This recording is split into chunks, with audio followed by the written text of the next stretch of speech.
Friends, સ્વાગત છે તમારું મારી ચેનલમાં। આજે હું તમને ઘરમાં ગરમ મસાલો કેવી રીતે બનાવાય તે દેખાડીશ।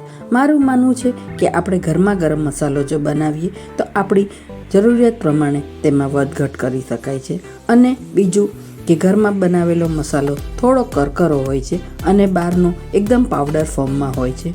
તો ચાલો આજે જોઈએ દાળ શાકનો ગરમ મસાલો કેવી રીતે। ગરમ મસાલો બનાવવા માટે આપણે પહેલાં એક પેનમાં ધાણા લઈશું। જેટલા પ્રમાણમાં આપણે ધાણા લીધા તેટલા જ પ્રમાણમાં આપણે જીરું લેવાનું છે।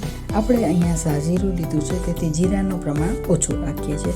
હવે આ બંનેને આપણે સૌથી પહેલાં થોડા શેકી લેવા। હવે આ થોડાક શેકાઈ જાય ત્યારબાદ તેમાં જે ધાણાનું અને જીરાનું પ્રમાણ છે તેટલે જ પ્રમાણમાં મરીના દાણા નાખવા। એ નાખ્યા પછી તેના અડધા પ્રમાણમાં આપણે લવિંગ ઉમેરવા અને આ લવિંગ ઉમેર્યા પછી 3 થી 4 ટુકડા તજના ઉમેરવા અને આ તજ ઉમેર્યા પછી હવે આપણે 10 થી 12 નંગ બાદિયા નાખવા। આ બધું આપણે થોડું ફરીથી સાથે શેકી લઈએ। હવે આ બધું શેકાઈ જાય પછી તેમાં 10 નંગ લીલી એલચી અને 3 મોટા એલચા નાખવાના છે। ત્યારબાદ તેમાં આપણે સાજીરું એડ કરશું અને સાજીરું નાખ્યા પછી હવે તેને ફરીથી 1 થી 2 મિનિટ શેકી લેવાનું છે। તે શેકાઈ જાય પછી હવે તેમાં છેલ્લે દગડફૂલ અને દગડફૂલ નાખ્યા પછી તેને મિક્સ કરી અને હવે તેમાં 3 થી 4 પત્તા તમાલપત્રના નાખવાના છે અને હવે તમાલપત્ર નાખ્યા પછી ગેસ બંધ કરી અને છેલ્લે આપણે એક મોટું જાયફળ આવી રીતે ટુકડા કરી અને તેમાં એડ કરશું, તેથી તે ગરમમાં શેકાઈ જશે।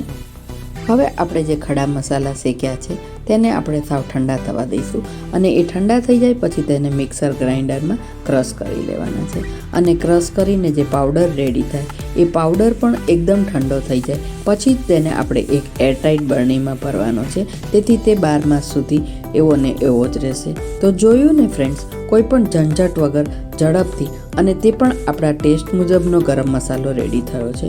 તો તમે પણ જરૂરથી બનાવજો અને ફ્રેન્ડ્સ, મારા વિડીયોને લાઈક અને શેર કરવાનું ભૂલતા નહીં। મળીએ નેક્સ્ટ રેસીપીમાં।